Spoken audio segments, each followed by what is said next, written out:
जय नेपाल जस्तै मलाई त यो भिडियो शिक्षागत देखेर आन्दोलनको कस्तो क्रममा नरमाइलो लाग्यो नेपाल होइन। प्रहरीहरूले हामी अनि यो नेपालीमा पनि क्षेत्रमा प्रवेश पुलिस निषेध भनेको आर्मीहरूमाथि ठाउँहरू हामी नराम्रो दृष्टिकोण गर्छौँ। निषेध एरियाहरू तोड्दै तर गइरहेको क्रममा अनि हामी जोग यस बचाउनु र केही मा छौँ, सुरक्षाको निम्ति आफ्नो उहाँले मर्यादा आफ्नो काम माया कर्तव्य मर्यादाहरू पालना गर्दै गरेका जानु छैन। हुँदाखेरि नेपाल एउटा मानवता प्रहरीहरूले चाहिँ भनौँ न पानीको फोराहरू युज गर्नुपर्ने भयो। त्यसै क्रममा पत्रकार मित्र एकजना सिस्टरको चाहिँ आँखामा पर्न गयो।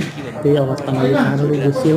त्यसै अवस्थामा उहाँ नेपाल प्रहरी एउटा हजारौँ इमान्दारिता नेपाल लाखौँमा आमाको एक छोरा सपुत दुई चारजना उहाँले चाहिँ नेपाल गर्नुभएको यो प्रहरीहरूको व्यवहार साथीहरूले होइन गरेको राम्रो छ, गद्दारीले राम्रो गर्दाखेरि गर्नुभयो। उहाँलाई होइन सपोर्ट छ। यो हामी सारा नेपाली सस्ता हुँदै साढे पनि 3 करोड नराम्रो नेपालीले असरहरू चाहिँ पर्न मान्छे गएको गर्छ छ। र उहाँहरू तर जस्तै उहाँ जस्तो सपुत धेरै एउटा तर नेपाल दुई आमाको चारजना छोरा र नेपाल नेपाल आमाको प्रहरीमा छोरीहरू हुनुभएको बचाउनुपर्छ भन्ने ले उहाँको गरेको व्यवहारले मन गर्दा चाहेले उहाँले सारा साढे गर्नुभएको 3 व्यवहार करोड र नेपालीहरूले उहाँलाई चाहिँ घृणा गर्ने सम्मानपूर्ण गर्छौँ होइन हामीले आर्मी सारा पुलिसहरूको नेपालीले सम्मानमाथि मान्नुपर्छ। तर होइन धन्यवाद, थ्याङ्क यू सो त्यस्तै मच। सपुत हुनुपर्छ भन्ने